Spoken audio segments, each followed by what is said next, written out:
Le jour où Mbappé a failli casser le script de la FIFA, c'est bien le 18 décembre 2022, lors de la finale de la Coupe du Monde au Qatar, que Kylian Mbappé a bien failli casser le script, attendu par la FIFA, qui voyait Lionel Messi soulever le trophée pour l'Argentine. Ce qu'il s'est passé, l'Argentine menait 2-0 à la mi-temps, Messi et Di Maria.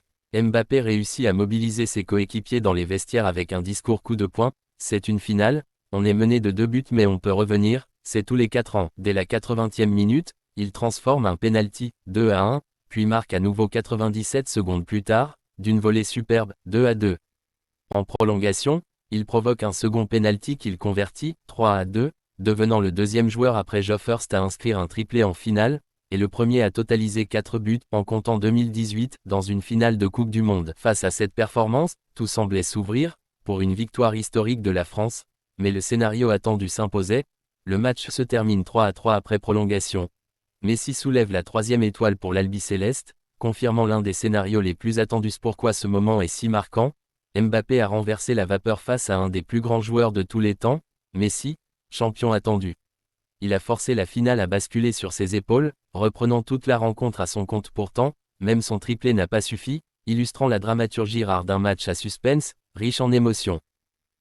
Le jour où Mbappé a failli casser le script de la FIFA, c'est bien le 18 décembre 2022, lors de la finale de la Coupe du Monde au Qatar, que Kylian Mbappé a bien failli casser le script, attendu par la FIFA, qui voyait Lionel Messi soulever le trophée pour l'Argentine. Ce qu'il s'est passé, l'Argentine menait 2-0 à la mi-temps, Messi et Di Maria.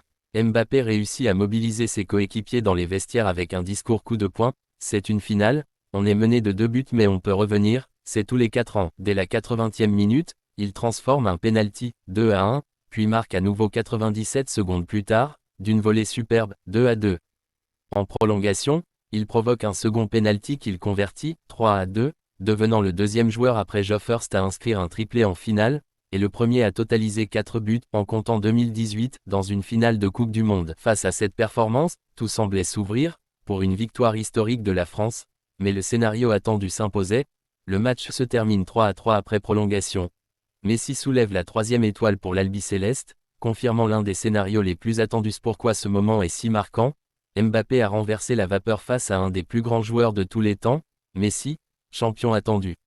Il a forcé la finale à basculer sur ses épaules, reprenant toute la rencontre à son compte. Pourtant, même son triplé n'a pas suffi, illustrant la dramaturgie rare d'un match à suspense, riche en émotions.